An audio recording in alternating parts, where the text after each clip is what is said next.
வணக்கங்கய்யா. எப்பர் ஆ வணக்கம் ஐயா, அனைவருக்கும் வணக்கம். எப்பொருள் யார் யார் கேட்பினும் அப்பொருள் மெய்ப்பொருள் காண்பது இது. என்ன வைக்க போறீங்க? இதெல்லாம் இரவலாம் படிச்சிருப்பீங்க, நேற்று இரவலாம் பார்த்துருப்பீங்க. அந்த தண்ணீர் பார்த்தீங்களா?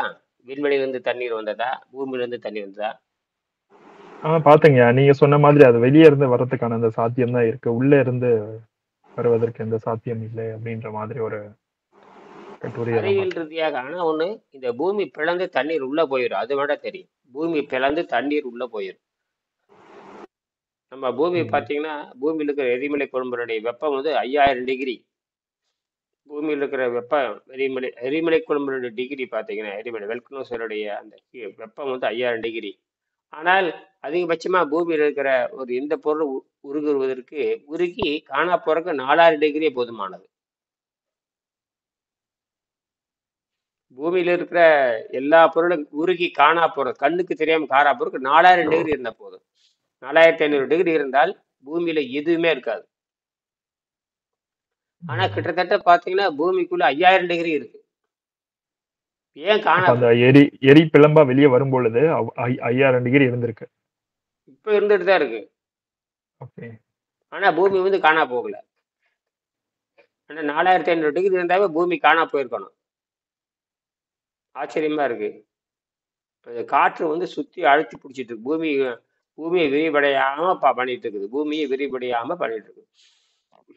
பூமியோட அழுத்தம் எப்படி இருந்தா பூமியோட அழுத்தத்தினால அது பிடிச்சிக்கிட்டே இருக்குது. ஆனா இருந்தாலும் எரிமலை குழம்பு வெடிச்சு வெடிச்சு வந்துட்டே இருக்குது. என்ன வேணாலும் நடக்கலாம், எப்பொழுது வேணாலும் நடக்கலாம்.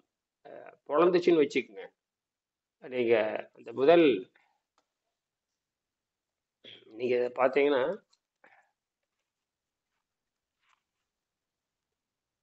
அதனாலதான் இவ்வளவு கஷ்டப்படுறது. ம்.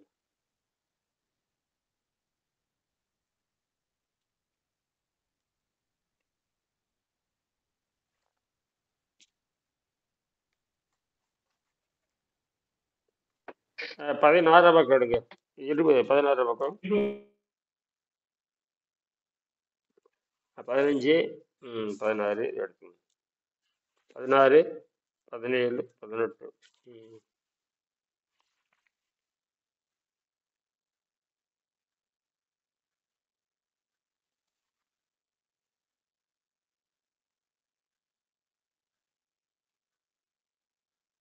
15 எடுங்க. 15ல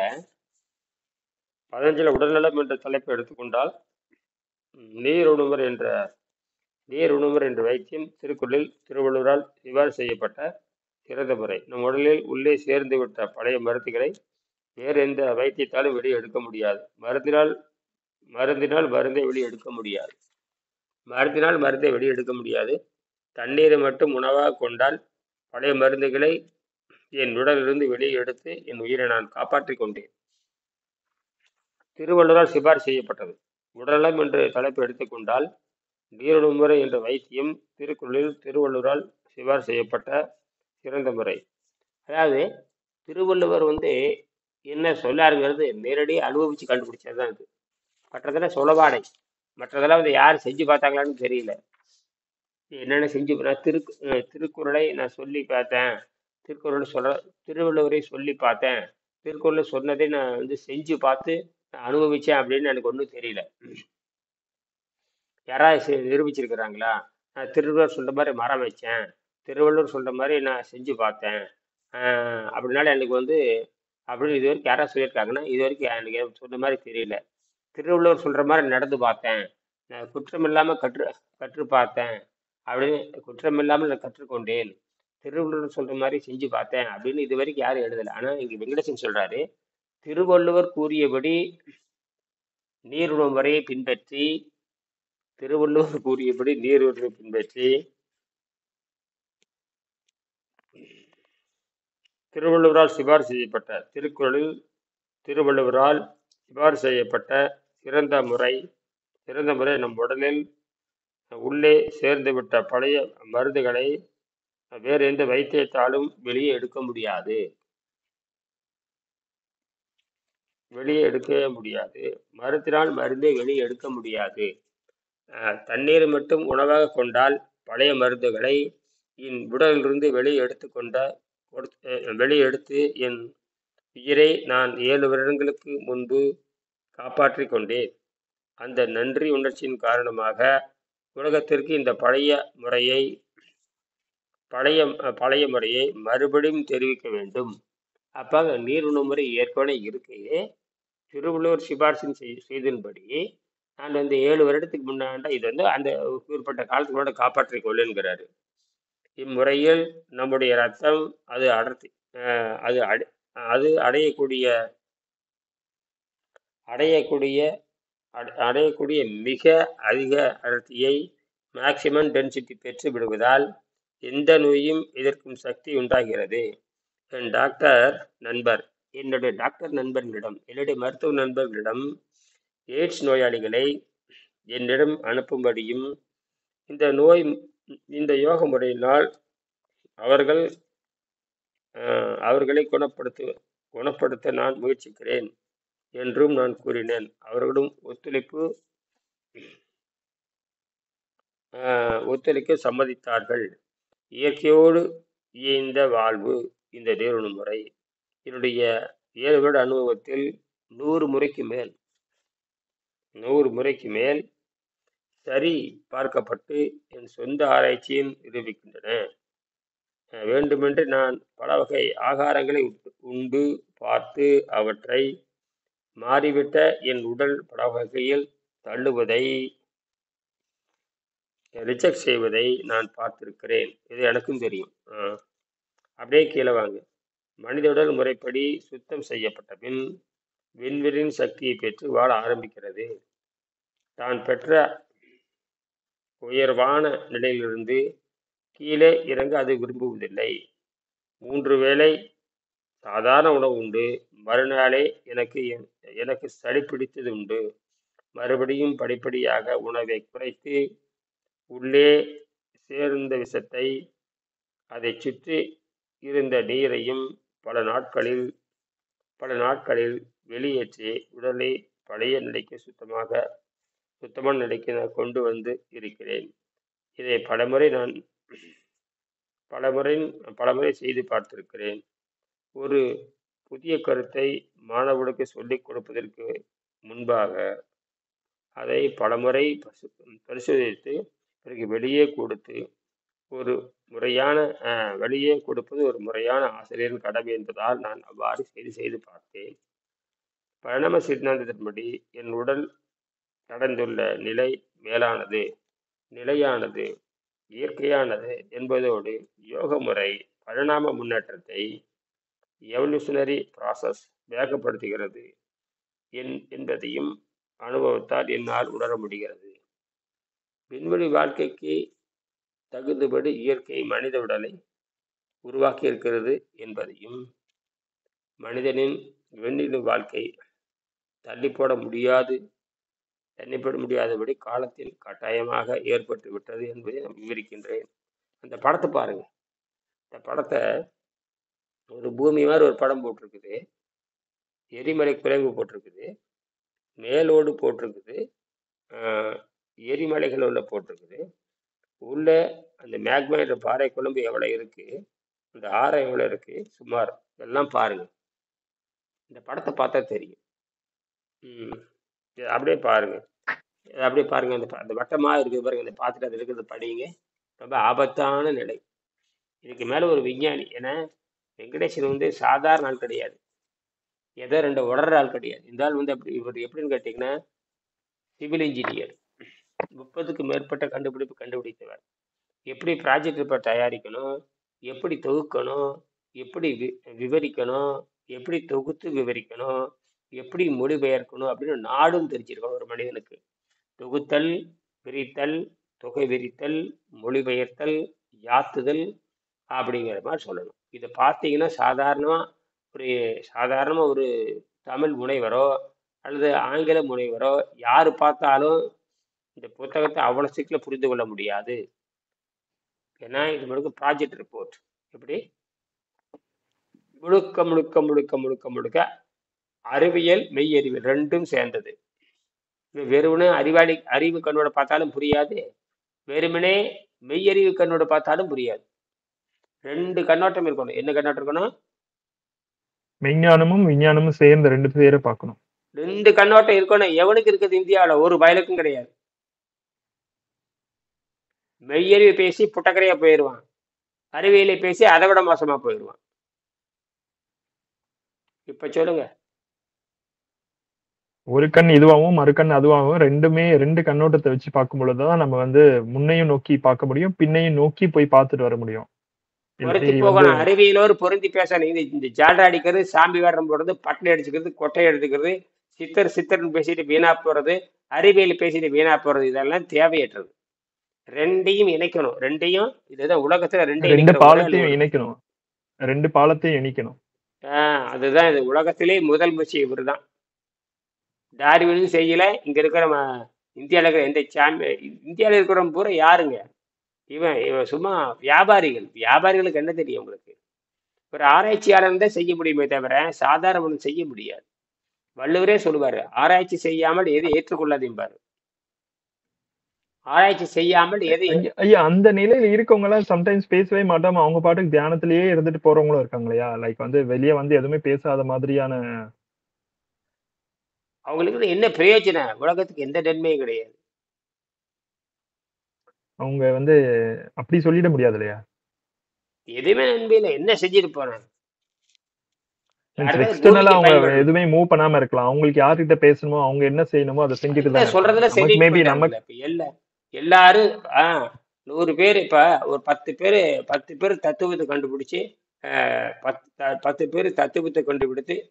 பேர் தத்துவத்தை கண்டுபிடித்து சொல்லி கொடுத்துட்டு அதன்படி இருந்துட்டு போயிருப்பாங்க. அதுல இருந்து நகல் எடுத்த மாதிரி சில பேர் இருப்பாங்க, எதுவும் பேசாம போயிருவாங்க. ஆனால் சொல்ல வேண்டியது சொல்லிட்டாங்க இல்லையா? அது போதும் இல்லையா? யார் சொல்ல வேணுமோ அவங்க சொல்லிட்டாங்க.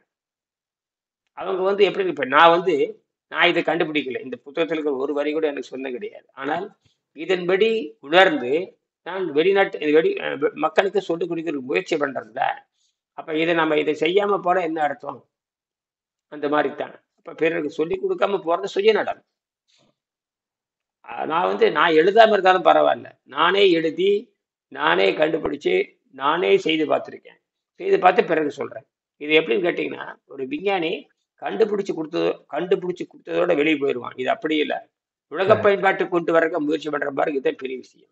அதான் ஒவ்வொரு உயிருக்கும் ஒரு நோக்கம் இருக்கும். எல்லாருமே இதை பத்தி பேசணும்னு அவசியம் என்ன இருக்குங்கய்யா?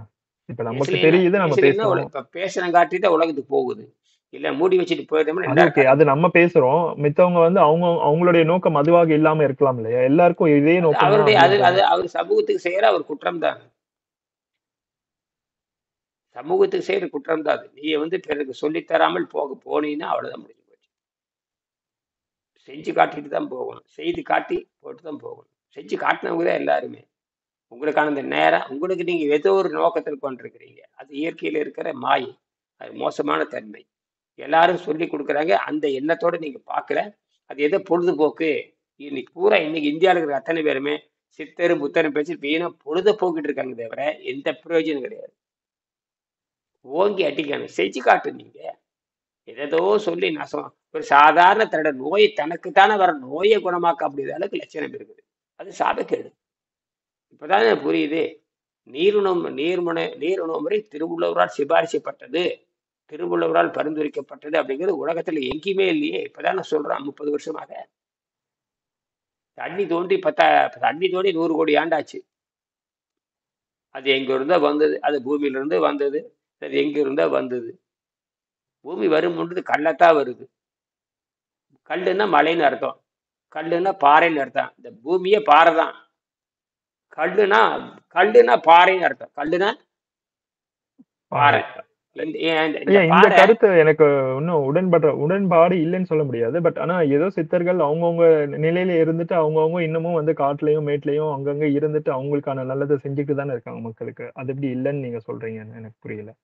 அந்த அளவுக்கு நிறுத்திட்டு போயிட்டாங்க. இப்ப நாம கொண்டு போற மாதிரி அதான் அந்த காலத்தின் தேவை கூட கம்மியா இருந்திருக்கலாம், உணர்தல் கம்மியா இருக்கலாம், அதோட நிறுத்தி இருக்கலாம். அவ்வளவுதான் இருக்கும். எத்தனையோ இது வரைக்கும் திருவள்ளுவருக்கு முன்னாடி ஆயிரக்கணக்கில் லட்சக்கணக்கில் இருந்திருக்காங்க. மருத்துவர்கள், மருந்தை கொடுக்கிற மருத்துவர்கள், மருந்து இல்லாம சொல்லக்கூடிய சித்தர்கள், மருந்து இல்லாம இருக்கக்கூடிய இதெல்லாம் தாபதர்ல செய்யறது. நம்ம இதெல்லாம் தாபதர். பசி தாகத்தை கட்டுப்படுத்துகிற தாபதர், தொல்காப்பியத்தில் சொல்லக்கூடிய தாபதர் முறையில் நம்ம போயிட்டு இருக்கு. அதை விட அட்வான்ஸ் ஸ்டேஜ் நம்மளுது. இருக்குல்ல எல்லாத்தையும் விட இந்த மேலானது நம்மளது. அது மாதிரி அவங்க சொல்லியிருக்காங்க. சில நேரத்தில் குறைபாடு இருக்கதான் செய்யும். அது ஒன்றும் பண்ண முடியாது. அதாவது வள்ளுவர் சொல்லுவார், தெரிஞ்சதை பிறருக்கு எடுத்து சொல்லினா அது வந்து பயனற்ற மலர்னு எழுதியிருப்பார். தெரிந்ததை பிறருக்கு எடுத்து கூறவில்லை என்று சொன்னால் பட் அது ஆனா அது வந்து இருந்தாலும் சிலவங்க வந்து என்ன தேடி வரவங்களுக்கு தான் கொடுக்கணும் அப்படின்னு சொல்லுவாங்களே, அதனாலயே இப்போ பொதுவெளிக்கு அவைலபிளா போகாம யாருக்கு இருக்கக்கூடாது. யாருக்கு தேவையில்லாம இருக்கும் பொழுது ஏன், அதாவது தேடல, அதாவது இதற்கு மேல் என்ன அப்படின்னு சிந்திக்கணும், உடச்சித்தான் வெளியே வரணும். அந்த மயக்கத்தில் இருக்கிறவன, சில பேர் மயக்கத்தில் இருக்கிறவன ஒன்றும் பண்ண முடியாது. நீ மயக்கத்திலே இருந்துட்டே இருந்தீங்கன்னா சிந்திக்கணும். அததான் வந்து அது ஏன் வருதுன்னு கேட்க முடியாது. நீ சிந்திக்காத பொழுது இப்ப நீங்களே சிந்திக்காத பொழுது ஒன்றும் பண்ண முடியாது. அதுதான் இயற்கை, அதை தேடல். அது அப்ப இந்த பெற்றோர்கள் என்ன பண்றதுன்னு கேட்டீங்கன்னா, பெற்றோர்கள் என்ன பண்ணணும் தெரியுமா? தன் குழந்தையை அறிவாளிகள் முன் போய் நிறுத்த வேண்டுமே தவிர, தன் குழந்தையை வந்து வெளிநாட்டுக்கு போகணும், பணம் கொள்ளை அடிக்கணும், இப்படிதான் 100க்கு 100 பெற்றோர் நினைக்கிறாங்களே தவிர, நம் குழந்தைகளை அறிவாளி முன் செல்ல வேண்டும், அந்த அறிவாளிக்கு முன்பாக அறிவாளியாக இருக்க வேண்டும் என்ற எண்ணம் பெற்றோர்கள் கிடையாது. அது காரணம், இந்த காரணம் 100 ஆண்டுகளாக வெள்ளைக்காரன் சொல்லப்பட்ட இந்த தவறான கல்வி முறை, இந்த குமாஸ்தா கல்வி முறை. குமாஸ்தா கல்வி முறை கிட்டத்தட்ட 100 ஆண்டு 200 ஆண்டு, வெள்ளைக்காரன் வந்து 250 ஆண்டு ஆச்சு, நாட்டை சுடுகாடாக்கி 250 ஆண்டு ஆச்சு. இதை பூரா என்ன பண்றாங்க, இந்த குமாஸ்தா கல்வி முறை அடிப்படையை கொண்ட பூரா இந்தியாவை அவங்ககிட்ட இருந்து பாடம் படிக்கிறவன் பூரா இந்தியா பூரா ஏமாத்த ஆரம்பிச்சிட்டான். வெள்ளைக்காரனுடைய குமாஸ்தா கல்வி முறை, சம்ப கல்வி முறை 200 வருஷம் படிக்கிறவன் பூரா என்ன பண்றாங்கன்னா மொத்தமா சேர்ந்து இந்தியாவை ஏமாத்த ஆரம்பிச்சிட்டான். அவன் அந்த சர்வாதிகாரத்தை வைத்துக்கொண்டு சர்வாதிகாரத்தை வைத்துக்கொண்டு இந்தியாவில் இருக்கிற அத்தனை மொழி அழிச்சாங்க. அவங்க இந்தியாவில் இருக்கிற ஆங்கிலம் என்பது உலகத்தில் இருக்கிற அனைத்து தாய்மொழி அழிச்சிடும். ஆங்கிலம் என்பது உலகத்தில் இருக்கிற அனைத்து தாய்மொழி அழிச்சிடும். இந்தி என்பது இந்தியாவில் இருக்கிற அனைத்து தாய்மொழி அழிச்சிடும். இது ரெண்டே தான் நடக்குதே இல்லைன்னு பாருங்க. ஆங்கிலம் என்பது உலகத்தில் இருக்கிற அத்தனை தாய்மொழி அழிச்சிடும். இந்தி என்பது இந்தியாவில் இருக்கிற அனைத்து தாய்மொழி அழிச்சிடும். இது நடக்குதே இல்லைன்னு பாருங்க. நிறைய பேர் தாய்மொழி இழந்துட்டு கத்திட்டு கிடக்குறாங்க. இப்பதான் இந்தியாவில் பத்தி சொரணையே வருது. இந்தி என்பது யாருடைய தாய்மொழி? அது பிச்சைக்காரனுடைய மொழி. இங்கிலீஷ் என்பது அது வாந்தி எடுக்கிற மொழி. அது ஐரோப்பிய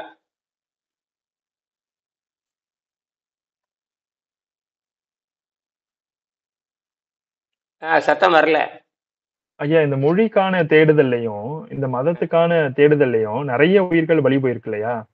அப்ப அதுக்கெல்லாம் எந்த விதமான அர்த்தமும் நம்ம கண்டுபிடிக்க முடியாது. எப்ப வந்து அந்த உயிரோடைய நோக்கத்துக்காக அடுத்த நிலைக்கான பரிமாணத்தை நோக்கி அந்த பயணம் வந்து நடக்கவே இல்லையா? அப்போ மக்களுக்கான அந்த சிந்தனை வரவே இல்லையா கடந்த ஒரு 500 வருடங்களாக? ஆமா, தமிழருக்கு தான் முதல் வருது. தமிழர்களுக்கு தான் அந்த முதல்ல எண்ணமே வருது. அப்புறம் அந்த குரு சிஷ்ய பரம்பரைகளுக்கு அப்ப இது முதல்ல தெரிஞ்சு அப்படியே வழியா வந்த பரம்பரை அப்படின்றதெல்லாம் எதுவுமே கிடையாது அப்ப இதுல. அதனாலதான் தமிழ்ல எழுதி வச்சோம், தமிழ்ல பாட்டு பாடுறோம், இதுதான் உயர் ஞானம் தரும் எல்லாரும் சொல்றாங்களே. அப்படி தமிழ் இதில் விட ஆச்சரியம் கேட்டீங்கன்னா, திருக்குறள்ல வந்து தமிழ்ங்கிற சொல்லே கிடையாது. தமிழ் அப்படிங்கிற சொல்லே இல்லை. ஆனால் அகரத்துல தொடங்கி நகரத்துல முடியும்பாங்க. அதுதான் உண்மை. தமிழ் எழுத்து பார்த்தீங்கன்னா ஆள தொடங்கி மெய்யெழுத்துல பார்த்தீங்கன்னா உயிரெழுத்து மெய்யெழுத்து இன் கூட்டல் ஆ நா அப்படின்னு சொல்லி இன்னில் முடியும் பாருங்க. கூடி முயங்க பெறின் அப்படின்னு இருப்பாங்க. கூடுதல் காமத்திற்கு இன்பம் அதற்கு இன்பம் கூடி முயங்க பெறின். அதாவது முதல் எழுத்து ஆ, மெய்யெழுத்துல கடைசி எழுத்து வந்து நா, அதை இன். அப்ப உயிரெழுத்துல தொடங்கி மெய்யெழுத்துல முடியுது அப்படின்னு காட்டுது. இப்படித்தான் சிம்பாலிக்கா சொல்லிட்டு போவாரு. ஆனா மிகப்பெரிய அறிவாளி. செய்து பார்க்கணும்னு சொல்லுவார். எல்லாத்தையும் செய்து பாருங்க, அப்புறம் செய்து பார்த்து அனுபவத்தை கொடுங்க பாரு. சில பேர் என்ன பண்ணுவான்னு கேட்டிங்கன்னா, இப்போ நாம் என்ன பண்ணுறோம்னா, சொல்லியிருக்காங்க, செஞ்சு பார்த்துருக்காங்க, நம்மளுக்கு அதில் எந்த சந்தேகம் இல்லை, அப்படியே கடைப்பிடிக்க வேண்டியது தான். காரணம் மயக்கம் தான், போதை. எப்படி வந்து ஒரு மயக்கம், ஆங்கிலம் எப்படி உலகத்தை அழிச்சிட்டு இருக்குதோ, எப்படி இந்தி வந்து இந்தியாவில் எல்லா மொழியும் அழிச்சிட்டு இருக்குதோ, அதே போல இவங்க மயக்கத்தில் இருக்கிறவருக்கு தன்னையே அழித்துக் கொள்வார்கள். அது வந்து தப்பிச்சு போறவன் தான் இலியன். அவ்வளவுதான். அதனால வந்து இன்னும் கொஞ்ச நாள் ஆங்கிலத்தில் விரட்ட ஆரம்பிச்சிருவாங்க. ஐரோப்பில நொறுக்கி போய் இப்ப இவனுக்கு பண்ற ரகலையெல்லாம் பார்த்துட்டு இப்ப ரத்த வெறிதான் இருக்கு. ஆங்கிலம் படிச்சா ரத்த வெறிதான் இருக்கு. ஆங்கிலம் எங்கெங்க பேசப்படுதோ அத்தனை அது காட்டுமிராண்டி மொழிகள் தான். அது வந்து பனிக்காட்டு மிராண்டி மொழின்னு பேரு. ஒரு 250 வருஷத்துக்கு முன்னாண்ட 250 வருஷத்துக்கு முன்பாக இங்கிலாந்துல யாரும் ஆங்கிலம் பேசக்கூடாது. 250 ஆண்டுகளுக்கு முன்னாடி இங்கிலாந்துல யாரும் ஆங்கிலம் பேசக்கூடாது. இப்ப நீங்க சொல்றதெல்லாம் பாத்தீங்கன்னா ஒரு 20-30 வருஷம் முன்னாடி ஓகே. பட் ஆனா இப்ப வந்து பாத்தீங்கன்னு வச்சுக்கோங்களேன், முழுக்க முழுக்க முழுக்க ஆங்கில ஆதிக்கம் சொல்றத விட இப்ப நிலைநாட்டி நின்ற மாதிரியான ஒரு பிம்பம் உருவாகுது இல்லையா? ஆங்கிலம் பொய், சொல்றது. அத்தனை பொய். ஆங்கிலத்துக்கு எந்த தகுதியும் கிடையாது, எந்த ஒழுக்கமும் இல்லை, எந்த பண்பும் இல்லை, எந்த நாகரிகமும் இல்லை. அதெல்லாம் புரியுதுங்கய்யா. பட் ஆனா இப்போதைக்கு இந்த செழுமையா நிக்கிறது அதுவா தானே தெரியுது. ஒரு தோற்றம், ஒரு அது பிம்பம் அப்படித்தான் உருவாகுது இல்லையா? தெரியும். அது அப்படித்தான் தெரியும். மயக்கம் அப்படித்தான் தெரியும். சைனைடு பார்த்தீங்கன்னா கண்ணுக்கே தெரியாது, ஆளை கொண்டு போடும். சைனைடு இருக்குல்லையே, சைனைடு கண்ணுக்கே தெரியாது, ஆளை கொண்டு போடும். சுவாசத்திலே கொண்டு போடும். எதுல? சுவாசத்திலே கொண்டு போடும். மருத்துவத்துல இருந்து, ஆங்கில மருத்துவத்துல இருந்து அது மருத்துவமே கிடையாது. ஆனா ஒரு போலியான ஒரு பிம்பம் தான் அதுவும். அதுதான் சொல்றேன். வியாபார நோக்கத்துக்காக. அதுதான் என்ன பண்ணிருக்குன்னா, எல்லா மொழியில் இருக்கிற சொற்களை போட்டு தனக்குள்ள போட்டுருச்சு. அது ஆங்கிலம் வந்து ஆங்கிலமே கிடையாது. ஆங்கிலம் வந்து ஐரோப்பியில் இருக்கிற எல்லா மொழிகளையும், எல்லா சொற்களையும் உள்ள போட்டு தனதாக்கி கொண்டது. அதே போலத்தான் தமிழும் அப்படி செய்யப்பட வேண்டும். தமிழ் என்ன பண்ணும்னா, இந்த சுனாமி, சைக்கிளு போன்ற சொற்களைகளை பிறர் கண்டுபிடிச்சதெல்லாம் போட்டுட்டு இலக்கண சிறப்பு குறையாமல் பார்த்து கொள்ள வேண்டும். இல்லை என்ன சிறப்பு, எந்த இலக்கண சிறப்பு குறையாமல் எந்த மாறுதலும் செய்ய தயங்கக்கூடாது. அப்படின்னா எல்லாரும் அந்த நீர் பயிற்சிக்கு வந்து நீர் பயிற்சியின் மூலியமாக நிறைய விஷயம் தெரிஞ்சுக்கணும் அப்படின்ற அந்த புரிதல் வந்து அதுக்கப்புறம் தமிழை கத்துக்கிட்டு அதுக்கப்புறம் ஒரு நிலையா படிப்படியா மேலே ஏறி போகும். தானாக போயிடும். மருத்துவம் எப்ப உண்மையும் தெரியுதோ அப்ப எல்லாமே போயிடும். நோயற்ற வாழ்வை குறைவற்ற செயல். அவனே சொல்றானே, எங்கிட்ட வந்து எந்த மருந்தும் இல்லை, மாத்திரையும் இல்லை, எந்த நோயை குணமாக்க முடியாது, அறுவை சிகிச்சை பண்ணுவோம்பா. அந்த அறுவை சிகிச்சை பண்றதுனால நான் தப்பிக்க முடியாது, அவனுக்கு தெரியும். அதனால அது பரிணாமத்தில் ஏற்பட்ட சாபக்கேடு. இயற்கை இந்த வேலையெல்லாம் பண்ணத்தான் செய்யும். இயற்கையே ஒரு முரளை அழிக்கும். இயற்கை ஏன் இவ்வளவு காலம் இருந்து தமிழ் ஏன் அழியல? எத்தனையோ மொழி தோன்றப்பட்டு எல்லா மொழியும் அழிஞ்சு போச்சு இல்லையா? இதுக்கு முன்னாடி ஒரு 1000 மொழி குறைஞ்ச வச்சு இந்தியாவிலே பல மொழி, இந்தியாவிலே 20-30 மொழி அழிஞ்சு போச்சு. இன்னும் அழிஞ்சிட்டு தான் இருக்குது.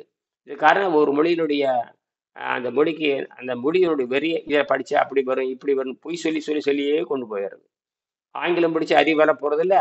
ஆங்கிலம் படிக்கிறான்னு எதையும் கண்டுபிடிக்கவும் முடியாது.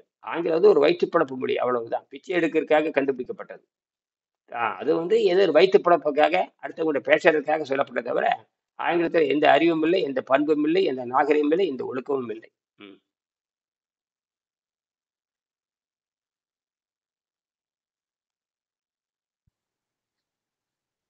விஷயத்துக்கு வாங்க. அவ்வளவுதான் அது இருக்கு. அதுல ஒண்ணும் கிடையாது. நீங்க அமெரிக்காரன் பேசுனா, இப்ப தமிழ் மொழி பேசுனா எல்லாத்தையும் மகிழ்ச்சியா பாக்குறீங்க. தமிழ் மொழி ஒரு சைனாக்காரன் பேசுனா மகிழ்ச்சியா பாக்குறீங்க. தமிழ் மொழி ஜப்பான்காரன் பேசுனா மகிழ்ச்சியா பாக்குறீங்க. இதே அமெரிக்காரன் இங்கிலீஷ் பேசுறானா இங்கிலாந்துக்காரனுக்கு பிடிக்காது. இங்கிலாந்துக்காரன் நீங்க பார்த்தோன்னா அது போடா என்று போயிடுவான். அது வேற, அந்த ஒழுக்கம் இல்லாத மொழி. என்னது? இலக்கணம் தரம் இல்லாதது, அவ்வளவுதான். முடிஞ்சு போச்சு, அது அவ்வளவுதான். நீ பேசி பிரயோஜனம் செயல்பாட்டுக்கு வந்தாகணும், வருவான். எல்லாரும் ஒத்துக்கொள்ளணும். ஒத்துக்கொள்ளாத வரைக்கும் ஒன்றும் நடக்காது. நம்ம கண் முன்னாடி அழிவு நிச்சயம். நான் தனியா இருந்து ஒன்றும் பண்ண போறது. இனியன் வந்து ஆரோக்கியமா இருந்து என்ன பண்ண போறேன்? நான் மட்டும் ஆரோக்கியமா இருந்து என்ன பண்ண போறேன்? புரிஞ்சு வைக்க முடியாது. இந்த 3 நாள் இதான் பேசிட்டு இருக்கிறேன், மொழியினால என்ன நடக்குது அப்படின்னு. தேவையில்லாம குழந்தைகள் அழுத்தத்துக்காயே அந்த குழந்தைகள் காயடிக்கப்பட்ட குழந்தைகளா மாறுறாங்க. இந்தியாவில் இருக்கிற எந்த குழந்தையும் சுய சிந்தனையும் இருக்கிறது இல்லையே. ஆங்கில வழி பள்ளி வந்து எல்லாத்தையும் முடிச்சிருச்சு. பொய், வேலை கிடைக்குது, வேலை கிடைக்குது. படித்தால் அறிவு வரும்னு சொல்லி பழகணும். வேலை எதை வேணா செய்யலாம். படித்த உங்களுக்கு அறிவு வந்து கேட்ட, நீங்க படிச்சீங்க அறிவு வந்தான்னு கேளுங்க. இல்லைங்க, அறிவு வந்ததா எனக்கு தெரியல. எனக்கு அந்த சிந்திக்கும் திறன் வந்து தமிழ்ல மட்டும்தான் எனக்கு வந்து அந்த சிந்திக்கும் திறன் இருக்கு அப்படின்றத இப்போ உணர ஆரம்பிக்கிறேனே தவிர, சிந்திக்கும் திறன் வந்து வேற எதுலயுமே எனக்கு போனதா தெரியல. மேபி அந்த மேக்ஸ்ல இருக்கலாம். அது கூட பிராக்டிக்கல் நாலேஜ் கிடையாது, வெறும் அப்ளிகேஷன் நாலேஜ் மட்டும் தான் இருக்கு. மேக்ஸ் கூட பாத்தீங்கன்னா அது அப்ளிகேஷன்ல வரைக்கும் தான் இருக்கிறதே தவிர, பிராக்டிக்கல்னு வரும்போது ஃபார் எக்ஸாம்பிள் அந்த ஏரியா ஆஃப் ஸ்கொயர்னு வச்சுக்கோங்களேன், பையா ஸ்கொயர் வச்சுன்னு சொல்லுவோம். அந்த பையோட வேல்யூ 22/7 தெரியும். ஆனா அந்த 22/7 ஏன் வந்துச்சு, எப்படி வந்துச்சுன்னு கேட்டா தெரியாது. ஒரு அது வட்டத்தின் வரைக்கும் தான் அந்த ஒண்ணும் இல்ல, அதுதான் சொல்றேன். வட்டத்தை மூணாக பிரித்தல்னு பேரு. தமிழ்நாட்டுல தமிழ்ல வட்டத்தை எப்படி பிரிப்புன்னு தமிழ்ல இருக்கு. வட்டத்தை மூணாக பிரிப்பது. மூணா பிரிச்சோம்னா ஆரத்தை மூணாக பெருக்கிட்டோம்னா வட்டம் வந்துடும். ஆரத்தை மூணால் பெருக்கிட்டோம்னா வட்டம் வந்துடும். ஒரு ஆரத்தை மூணால் பெருக்கிட்டீங்கன்னா வட்டம் தானா வரும். இப்போ அதுதான். அந்த காலத்துல வண்டி சக்கரம் தயாரிக்கிறாங்க இல்லையா, அவங்களுக்கு இருக்கிற அவங்க அறிவு அதுக்கப்புறம் அவங்க அப்படின்னா வண்டி சக்கரம் எப்ப கண்டுபிடிச்சாங்க? அது கண்டுபிடிச்சு 10,000 ஆச்சு. அதுதான். அப்பவே இந்த 22/7 பையோட வேல்யூ 3.14ன்னு எழுதணுமே தவிர, அப்ப படிக்கும்போது நான் சொல்றேன், அப்ப வந்து அந்த கேள்வி கேட்கும் திறன் இல்லாததுனால, தாய்மொழியில சிந்திக்கும் திறன் இல்லாததுனால, ஜஸ்ட் வேல்யூ ஆஃப் பை வந்து 22/7 3.14 அப்படின்னு படிச்சுட்டு போயிட்டோம், அவ்வளவுதான். அப்படியே மேல கிளாஸ்ல எக்ஸ்பிளைன் பண்ணியிருந்தா கூட இப்ப எனக்கு ஞாபகம் இல்ல. அதாவது ஞாபகம் இருந்துற மாதிரியா கூட எனக்கு வந்து அப்படின்னா மேபி எக்ஸ்பிளைன் பண்ணிருக்கலாம். பயங்கரமான கட்டடம் கட்டியிருக்காங்களே, எத்தனை அறிவியல் தெரிஞ்சிருக்கணும். அதனாலதான் சிற்ப செந்நூல் பிரம்மாண்டமான கட்டடம் கட்டியிருக்காங்கன்னு 1000 ஆண்டுகளாக நிக்குது. அறிவியலுக்கு சாதாரண உச்சபட்ச அறிவியல் தான் இந்த ராஜராஜனுடைய பெருந்தச்சனுடைய அந்த கோயில். அந்த கோயிலும் இந்த மாதிரி 60,000 கோயில், பிரம்மாண்டமான கோயில். அந்த கோயில் சாதாரண விஷயம் இல்லை. எல்லா உயர் தொழில்நுட்பத்தையும் பயன்படுத்துறாங்க. சாதாரண விஷயம் இல்லை. பல வகையான தொழில்நுட்பத்தை வச்சுக்கிறதுங்க. வெறும் பட்டையா வச்சுட்டு போறது என்பது வேறு, சும்மா வெறுமனே ஒரு முக்காணமா வச்சுட்டு போறது வேறு. அது உலகத்துக்கே அறிவு புகட்டுற மாதிரி ராஜராஜன் இருக்கு. அது வந்து 2000 கிட்டத்தட்ட இன்னைக்கு வந்து 1100 ஆண்டுகள் ஆச்சுங்கிறான். அப்ப அதுக்கு முன்னாடி எவ்வளவு அறிவு இருக்கணும். நான் போய் எவ்வளவோ பேசிட்டே போலாம். அதாவது என்னன்னா, இந்த நாகரிகத்தை ஆரோக்கியங்கிற நாகரிகம் அதுல இருக்கு. ஆரோக்கியங்கிற நாகரிகம் இருக்கு. அந்த நாகரிகத்தை கண்டுபிடிச்ச தமிழ் மையன் எழுந்த கடுமையான தமிழ், ஐந்திர வல்லமை, பிரணவ வேதம்ல கடுமையான தமிழ் இப்பவுமே இருக்கு. ஐந்திரம்னு போட்டு பாருங்க, வரும் பாருங்க. ஐந்திரம்ங்கிற பாடல் வல்லமை. பட் ஆனா அதுல வந்து நமக்கு வந்து இந்த நீர் பயிற்சியை பத்தி எதனா ஒரு தகவல் இருக்காங்களா தெரியல. அதுதான் சிற்ப அதை என்ன பண்ணிட்டாங்கன்னா, அது வந்து இப்படி சொல்லிட்டு போயிட்டாப்ல, இடுப்பு சேர்த்து மார்பு படுத்திருக்கணும். அதான் விஷயம். எல்லா கலைகளையும் சிம்பாலிக்கா சொல்றது, எல்லா கலைகளையும் அதாவது சுருக்கமா சொல்லிட்டு போறது இந்த சிற்பத்திலே கொண்டு வந்துட்டான். எல்லாத்தையும் சிற்பத்தில் கொண்டு சிற்பத்தை நீ புரிஞ்சுட்டே அணு வரைக்கும் போய் ஆகணும். அதே சிற்ப செந்நூல் படிச்சா புரியும். சிற்ப செந்நூல் இந்த ஐந்திர வல்லமை சிற்ப செந்நூல் படிச்சா புரியும். நேரடியா வந்து உங்களுக்கு இப்ப திருக்குறள் எந்த இடத்துல நீர்படுத்து இருக்கு சொல்லுங்க பார்க்கலாம். திருக்குறளில் எந்த இடத்துல நீர்படுத்தம் இருக்குது? எங்கேயுமே சொல்லலையே. நேரடியா நீர்படுத்தம் நீங்க நினைக்கிற மாதிரி எப்படி? மறைபொருளா தான் வச்சிருக்கேன் தவிர மறைபொருள் கிடையாது. மறைபொருள் கிடையாது. நீ உனக்கு அவ்வளவுதான் அறிவு. அதுக்கு உனக்கு தமிழே தெரியாத அப்புறம் நீ எப்படி திருக்குறள் படிப்ப? அந்த சாபக்கேடு இருக்குல்ல, உனக்கு தமிழே தெரியாது, திருக்குறள் எப்படி தெரியும்?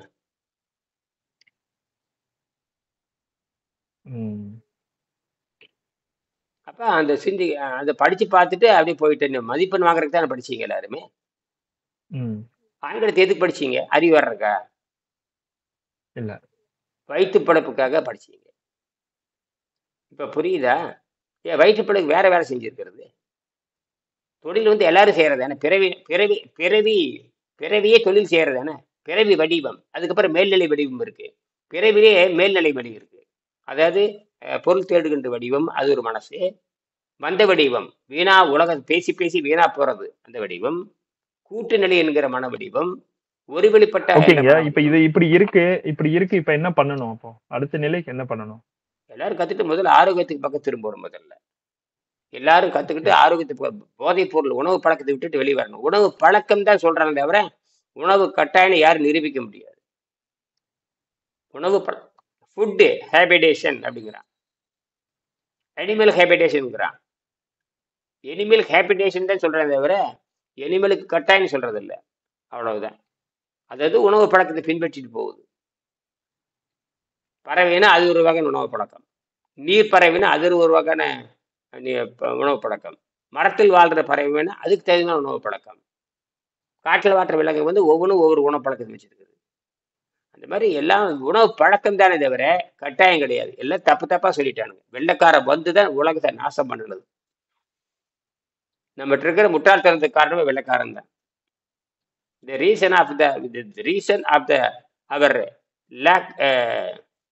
lack of knowledge is research conducted by the westerner, research conducted by the westerner. The reason of the அவர் என்ன சொல்லலாம், ரீசன் ஆஃப் த அவர் லேக்டு நாலேஜ்னு வச்சுக்கலாம், லேக்னா குறைந்த அப்படின்னு வச்சுக்கலாம். Is research conducted by the western people.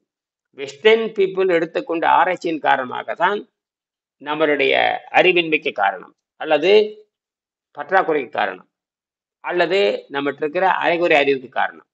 அறிவு இருக்கு, அரைகுறை அறிவுன்னு சொல்லலாம். நம்மகிட்ட இருக்கிற அரைகுறை அறிவுக்கு காரணமே மேற்கு நாட்டவர்கள் எடுத்துக்கொண்ட ஆராய்ச்சி முறை தான் காரணம். மேற்கு நாட்டவர்கள் எடுத்துக்கொண்ட ஆராய்ச்சி முறை தான் காரணம். அவர்கள் புலன்களையும் பகுத்தறிவையும் தாண்டவில்லை. புலன்களை தாண்டாதவன், பகுத்தறிவை தாண்டாதவன். நமது 7ஆம் அறிவை எட்டி பிடிக்கின்ற யோகிகள் இயற்கை தேர்ந்தெடுத்தது. நாம் என்ன பண்றோம், முயற்சியால் அவர்களை பார்த்து சரி செய்கிறோம். இப்ப நம்ம பண்ண வேண்டியதெல்லாம் கேள்வி கேட்கறது தான். அதாவது ஆரோக்கியம் சார்ந்த கேள்வி வந்து இந்த தமிழ் சார்ந்த உலகத்துக்கு நம்ம முன்வைக்க வர வேண்டிய தமிழ் தான் சொல்லிக் கொடுக்குது. தமிழ் தான் சொல்லிக் கொடுக்குது. உலகத்தை மூத்த மொழி இல்லையா, அதுதான் சொல்லிக் கொடு. எதையும் கேள்விகள்னு சொல்லுது. செல்வத்தில் செல்வம் அச்செல்வம், செல்வத்தில் செல்வம் செவி செல்வம், அச்செல்வம் செல்வத்தில் உள்ளாம் தலை. ஏடும் எழுத்தானும் இருந்த காலத்தில் கல்வி செல்வம் செவிச்செல்வமாகத்தான் இருந்தது. கல்வி செல்வம் ஏடும் எழுத்தானும் இருந்த காலத்தில் ஏடும் எழுத்தானையும் செய்வது கடினமாக இருக்கிறது.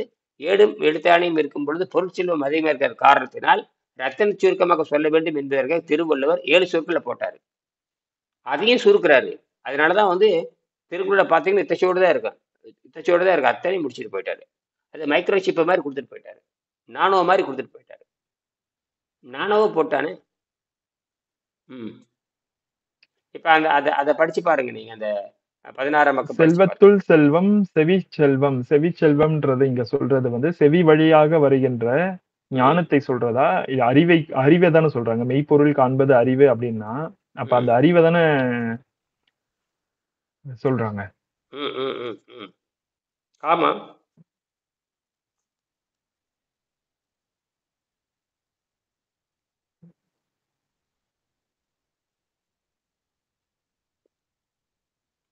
அப்ப நம்ம அடுத்த சந்ததியருக்கு விட்டுட்டு போறது நம்மளுடைய செவி செல்வத்தை மட்டும்தான் பெரிய செல்வமா விட்டுட்டு போகணும் அப்படின்றதுதான் இப்ப தெரியுது எனக்கு. அதாவது காசு பணத்தை சேர்த்து வைக்கிறது கிடையாது.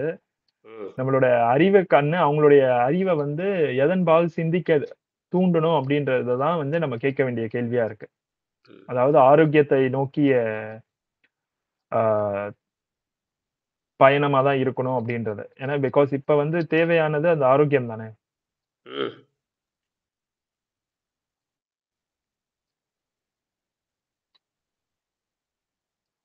இந்த பூமி வந்து பல்வேறு, அது உண்மைதான். இந்த பூமி வந்து நகருகின்ற திட்டுக்களால் ஆனது. இந்த பூமி வந்து நகருகின்ற திட்டுக்களால் ஆனது. கண்ட திட்டுன்னு சொல்லுவாங்க. இந்த திட்டுக்கள் நகர்ந்து கொண்டே அந்த எரிமலை குழம்புல மேந்து போயிட்டே இருக்குது. அது புரியுதுங்க. இப்போ பிளைட்ல மேல போகும்போது பாத்தீங்கன்னா ஒரு பாயிண்ட் ஆஃப் டைம்ல பாத்தீங்கன்னா அப்படியே நிக்கிற மாதிரி இருக்கும். ஆனா அவ்வளவு வேகமா மூவ் ஆயிட்டு இருக்கும். ஆனா வந்து அந்த இடத்துல நிக்கிற மாதிரி ஒரு ஃபீல் இருக்கும். இப்ப மூவ் ஆகுதா நிக்குதான்னு தெரியாது. ஆனா அது அவ்வளவு ஸ்பீட்ல ஓடிட்டு இருக்கு. ரொம்ப ஹைட்ல போகும்போது இது எங்கேயோ ஸ்டாண்ட் போட்டு நிக்க வச்சிருக்க மாதிரி ஒரு ஃபீல் வரும். ஆனா என்னன்னா அவ்வளவு ஸ்பீடா வேகத்துல சுத்திட்டு இருக்கு. இப்ப அதே மாதிரிதான் இந்த உலகமும் எல்லாமே சேர்ந்து சுத்திக்கிட்டு இருக்கிறதுனால நமக்கு இது சுத்துதுன்றது தெரியாது. ஆனா இது இதுவும் சுத்திக்கிட்டு, இந்த காலச்சக்கரம் அதுவும் சுத்திக்கிட்டே இருக்கு, அது கூட சேர்ந்து நம்மளும் சுத்திக்கிட்டே இருக்கிறதுனால நமக்கு சுத்துறது நமக்கு தெரியல. நம்மள அப்படியே பேலன்ஸா நிக்கிற மாதிரி எல்லாமே உட்கார்ந்து இருக்கிறோம்ல எதுவுமே தெரியலையே. இப்ப உட்கார்ந்து தான் பேசிட்டு இருக்க, பூமி சுத்தி இருக்கு நமக்கு தெரியலையே. சுத்திட்டு தான் இருக்கு, பூமியும் சுத்திட்டு இருக்கு, எல்லாமே எல்லாத்தையும் சுத்திக்கிட்டு இருக்கு இல்லையா. அதெல்லாம் ஒட்டி பயணம், எல்லா பொருளையுமே சுத்திட்டு இருக்கு. அதான் அதை ஒட்டி பயணம் பண்றதுனால, அதோட பயணம் பண்ணிட்டு இருக்கிறதுனால நமக்கு தெரியல. உட்கார்ந்து இருக்கிறோம்ல அதேதான். ஆச்சரியப்படுற ஒண்ணுமே இல்லை. யாராவது நான் வந்து பூமியின் வேகத்துக்கு நானும் போய் கொண்டிருக்கிறேன் அப்படிங்கிறது அறிவாளிக்கு தான் பேசுவாங்க. சாதாரண யாரும் உணர முடியாது. மனிதனே உணர முடியும் பொழுது விலங்குகளுக்கு என்ன தெரியும், பறவைகளுக்கு என்ன தெரியும், ஒன்றும் தெரியாது. அதேதான், அதுதான் நம்ம சிந்திக்க வேண்டியது. அதான் அந்த இயற்கையை முதல்ல கேள்வி கேட்டாங்கல்ல, இயற்கையை கேள்வி கேட்டா வள்ளுவரை சொல்றாரு இயற்கை கேள்விகளுங்கிறாரு. இயற்கையிலிருந்து எல்லா விஞ்ஞானிகளும் இயற்கையிலிருந்து பாடம் கத்துக்கிறாங்க. இவங்க கண்டுபிடிக்க முடியாது, இயற்கை பார்த்துதான் பாடம் கத்துக்குவாங்க. அப்ப எல்லாரும் இயற்கை பார்த்துதான் கண்டுபிடிக்கிறாங்க. அந்த உடலையும் விண்வெளியும் ஒன்னா இணைச்சவங்க தமிழர்கள். விண்வெளியையும் உடலையும் ரெண்டையும் இணைச்சு பார்த்தவங்க என்ன அதனுடைய கண்டுபிடிப்பு தான் இவரை உறந்துட்டாங்க. ஓ, இயற்கையினுடைய கண்டுபிடிப்பு தான் மனிதன் அப்படின்னு கண்டுபிடிச்சாங்க. அதனால பரிணாமத்தில் சித்தாந்தம் கைவிக்கிறோம். சரியா?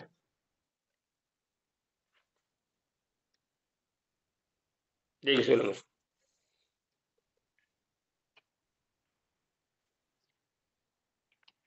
இங்க பாருங்க, 16ஆம் பக்கம் மேல, பூமி பூமி இன்றைக்கு இல்லாவிட்டாலும் இன்னும் ஆயிரக்கணக்கான ஆண்டுகள் கழித்தாவது அந்த நிலையை அடையும். ஒரு பெரிய ஒரு பெரிய ஒரு பெரிய பூகம்பம் சமுத்திரங்களை ஒரே நாளில் பூமி குடித்து விடக்கூடிய அபாயம் நாளையோ பல நூற்றாண்டுகள் கழித்தோ ஏற்படலாம் என்பதல்ல, நிச்சயம் ஏற்படும். ஏனென்றால் மற்ற சிறிய கோள்கள் ஏற்பட்டிருக்கிறது. இப்ப பாலைவனம் இருக்குது இல்லையா, அங்கெல்லாம் கடல் இருந்து காண போச்சு. இப்பதான் கடல் இருக்குதுங்கிறீங்க, இப்பதான் தண்ணி இருக்குதுங்கிறீங்க. அப்ப அதெல்லாம் எங்க போச்சு? பூமிக்குள்ள போயிடுச்சு. அப்ப ஏற்கனவே இப்ப நிலாவுல இதுதான் துருவத்துல பிரளயம் சொல்றாங்களையா? இதுதான் பிரளயம் சொல்றது. இந்த தண்ணியை வெறியிறப்ப ஒரு நாள் 2 நாள் எல்லா தண்ணி உள்ள போச்சு, பாலைவனம் மாறிடும். இது நடக்கத்தான் போகுது. செவ்வாயில வந்தாச்சு, பூமியில வரத்தான் போகுது. இப்ப மறுபடியும் பூமி தன்னை புதுப்பித்துக் கொள்ளும் இல்லையா? அப்ப இது எல்லாமே அழிஞ்சு அதெல்லாம் வாய்ப்பே கிடையாது. அவ்வளவுதான், அழிஞ்சதுதான். ஒரு பக்கம் சைபருக்கு போயிடுச்சுன்னா மீண்டும் ஆகுன்னு சொல்ல முடியாது. எத்தனை கோடி ஆண்டு ஆகுறது? அப்போ எத்தனை கோடி ஆண்டு ஆகுன்னு யாருக்காவது தெரியுமா? இல்ல, இந்த பிரபஞ்சம் அப்படி சும்மா விட்டுருமா அப்படின்ற ஒரு கேள்வி வருது. சம்பவானி நம்மளோட இதுல கூட சம்பவானி யுகே அப்படின்னு சொல்றாங்க. அதெல்லாம் இந்த கதையில எல்லாத்தையும் பொருத்தி பார்க்க முடியும். என்னமோ சொல்றான், அவ்வளவுதான். எல்லாத்தையும் போட்டு ஒவ்வொரு வாட்டி அழிவுக்கு போகும்போது மறுபடியும் நானே பிறப்பெடுத்து காப்பாற்ற மனிதர் வந்துட்டான். அந்த மனிதர் அடுத்த இடத்துக்கு கொண்டுட்டு போகணுங்கிறது தான். அடுத்த இடத்துக்கு கொண்டுட்டு போல இங்க முடிச்சிடும் நம்மள. 5 தடவை அழிவு தோன்றி மனிதன் தோன்று சொல்ல முடியாது. இப்ப மனிதன் தோன்றியாச்சு. இந்த பூமி அழிஞ்சு போச்சுன்னா எப்ப தோன்றுவான்னு சொல்லுங்களா பார்க்கலாம். அப்ப இதே முட்டாள்தனம் தான் உட்காந்துருப்பீங்க, இதே முட்டாளத்தை உட்காந்துருப்பீங்க. பூமியே வருவாங்க காப்பாத்துவாங்கன்னா அது என்ன அறிவு? அப்ப அறிவை பெற்று உங்களுக்கு பயனிடல. யார் வருவாங்க உனக்கு? சம்பவாமி யுகேன்னு சொல்லி. ஆமா, அதை வச்சு சாப்பிட்டு இருக்க வேண்டியது. அந்த பூரியும் உருளைக்கிழங்கு வச்சு சாப்பிட்டு இருக்க வேண்டியதுதான். அதெல்லாம் மேம்போக்காக மேலடிக்க சொல்லப்படுகிறது. அதுல இருந்து நீ தப்பிச்சு போகணும், அவ்வளவுதான். உனக்கு என்ன வேலை? அறிவினால் ஆவதுண்டோ பிரிதின்னோ.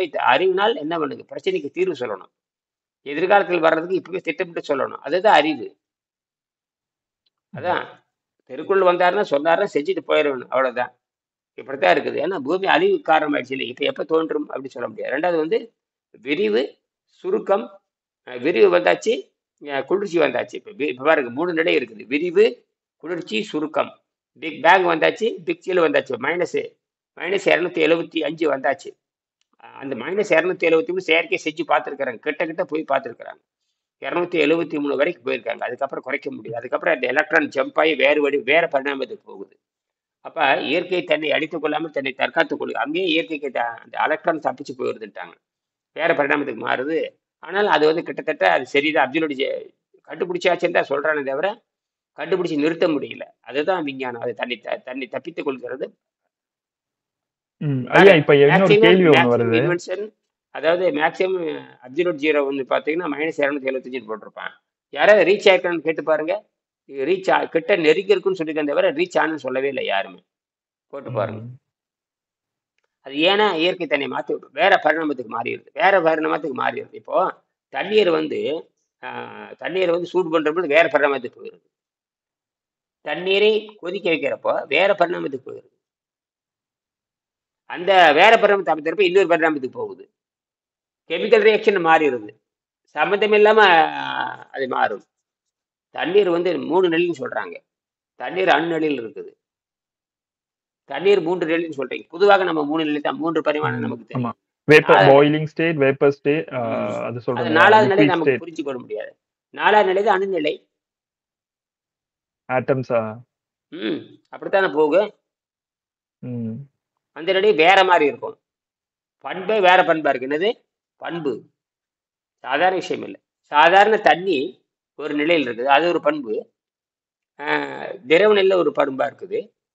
திடப்பொருள்ல ஒரு பண்பா இருக்குது. தண்ணியே வந்து தண்ணியில மிதக்குதே, ஆச்சரியம் இல்ல?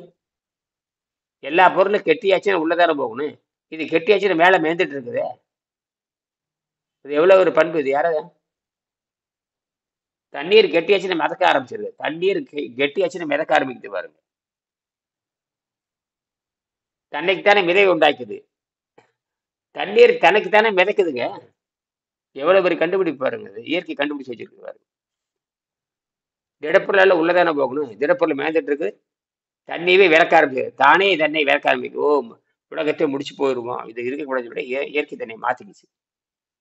இது ஆச்சரியம். இதெல்லாம் நம்ம இதான் அடிப்படை.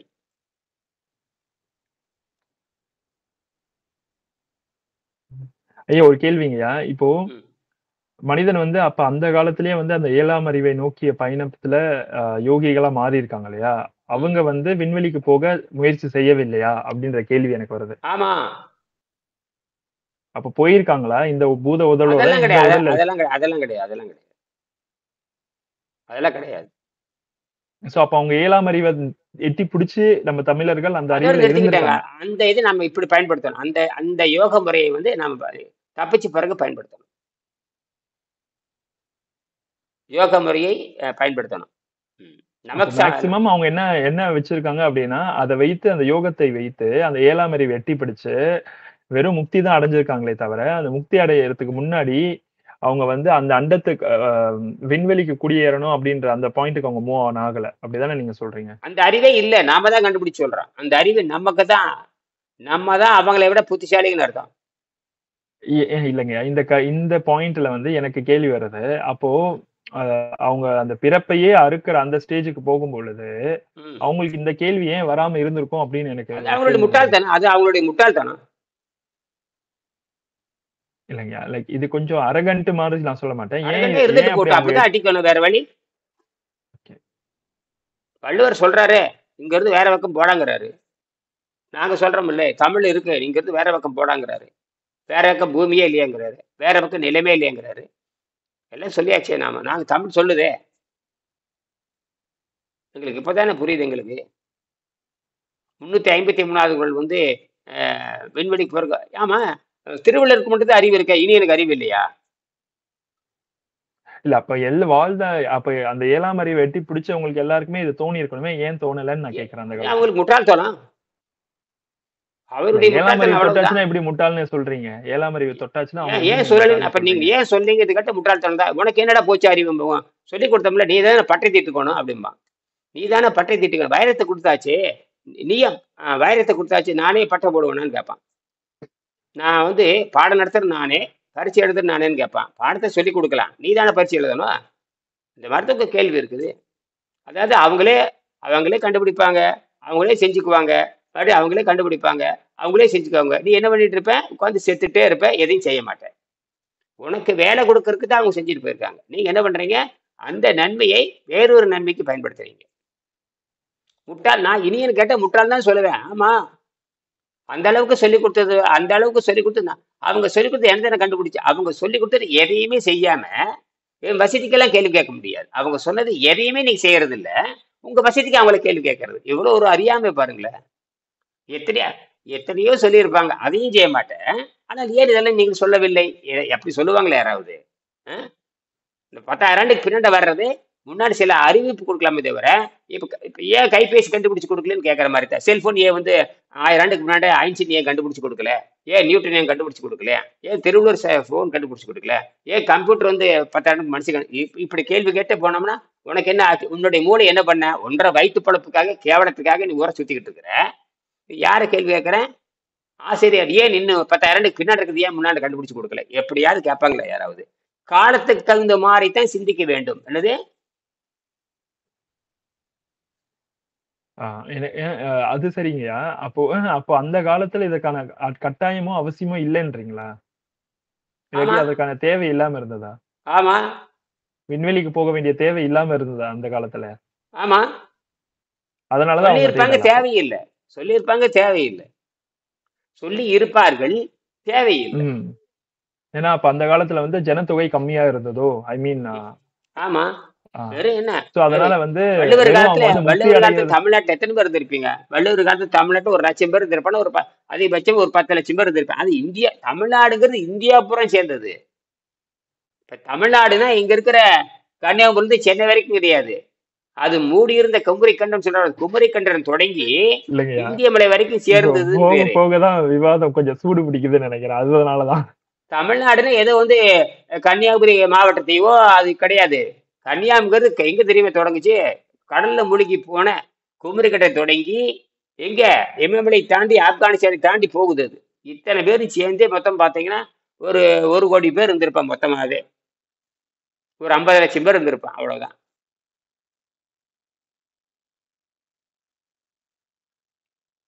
சரிங்களா? புரியுதுங்கய்யா. மீண்டும் ஒரு இதுக்கு முன்னாடி பேசும். சரியா? 6 மணிக்கு. ஓகேங்கய்யா, நான் மறுபடியும் எதிர்காலத்துல இப்ப நீங்க சொன்ன மாதிரி எதிர்காலத்துல வந்து கல்வெட்டுல இருக்கிற மாதிரி ஒரு கேள்விப்பட்டேங்கய்யா. அதாவது வந்து பாத்தீங்கன்னா, ஏதோ ஒரு யுகம் சொல்லியிருக்கான். அந்த யுகத்துல அந்த காலகட்டங்கள்ல வந்து பாத்தீங்கன்னாக்கா, 3 கிலோமீட்டருக்கு ஒரு வீடு தான் இருக்கும். ஏன்னா, மக்கள் தொகையுடைய பெருக்கம் வந்து ரொம்ப குறைஞ்சு போயிடும்னு சொல்லியிருக்கான். ம், எதிர்காலத்துல திரும்ப வந்து அந்த மாதிரி தான் வரப்போகுதுன்னு சொல்லியிருக்கான். நீங்க நீங்க சொன்னீங்க இல்லையா? அதாவது ம். இந்த பூமி முழுசுமே வந்து இவ்வளவு மக்கள் தான் இருந்திருப்பாங்க அப்படின்னு சொன்னீங்கல்ல. அதே ஆ, நிலை வந்து திரும்ப வரும்ன்னு சொல்லியிருக்கான். ம். நல்லது, அதுக்கு என்ன நல்லது. பண்றது? அது நல்லது, நல்லது. பார்ப்போம். சரி. ம். நன்றி.